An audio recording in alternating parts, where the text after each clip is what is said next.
Hi friends, potato cheese balls எப்படி பண்ணலான்னு பார்க்கலாம் வாங்க. 6 பொட்டேட்டோஸை நல்லா விசில் வச்சு மேஷ் பண்ணி எடுத்து வச்சுருக்கேன். இது கூட வந்து வெங்காயம், கொத்தமல்லி, பச்சை மிளகாய், உப்பு, மைதா, கரம் மசாலா, தனி மிளகாய் தூள் இது எல்லாத்தையும் சேர்த்து ஒரு மாவாக ரெடி பண்ணி வச்சுருக்கோம். சின்ன சின்ன கட்டிகளாக சீஸை வந்து கட் பண்ணி வச்சுருக்கோம். கொஞ்சம் பிரெட் க்ரம்ஸ் எடுத்துருக்கோம்.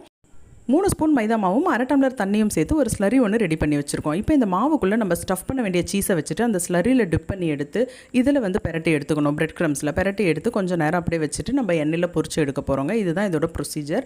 இது ரொம்ப ரொம்ப நல்லாயிருக்கும். கண்டிப்பாக எல்லோரும் ட்ரை பண்ணி பாருங்கள். சைட் பை சைடு வந்து நான் டீயும் போட ஆரம்பிச்சிட்டேன். ஏன்னா ஈவினிங் டைம்ன்றதுனால டீ இல்லாமல் யாராலையும் இருக்க முடியாது. முக்கியமாக எண்ணெயில் இருக்க முடியாது. மாமியாருக்கும் கொடுத்தாச்சு, ஹஸ்பண்டுக்கும் கொடுத்துட்டு நானும் குடிச்சிட்டு மறுபடியும் இதை ஸ்டார்ட் பண்ண ஆரம்பித்தேன். இது பார்த்திங்கன்னா நல்ல ஒரு டெக்ஸ்சரில் நம்மளுக்கு புரிஞ்சு வந்திருந்தது. பசங்க ரொம்ப ரொம்ப லைக் பண்ணி சாப்பிட்ருந்தாங்க. இதுக்கு பெஸ்ட்டு காம்பினேஷனாக 1000 வச்சுக்கலாம். நம்ம வந்து மயோ வச்சுக்கலாம், சாஸும் வச்சு சாப்பிட்லாம்.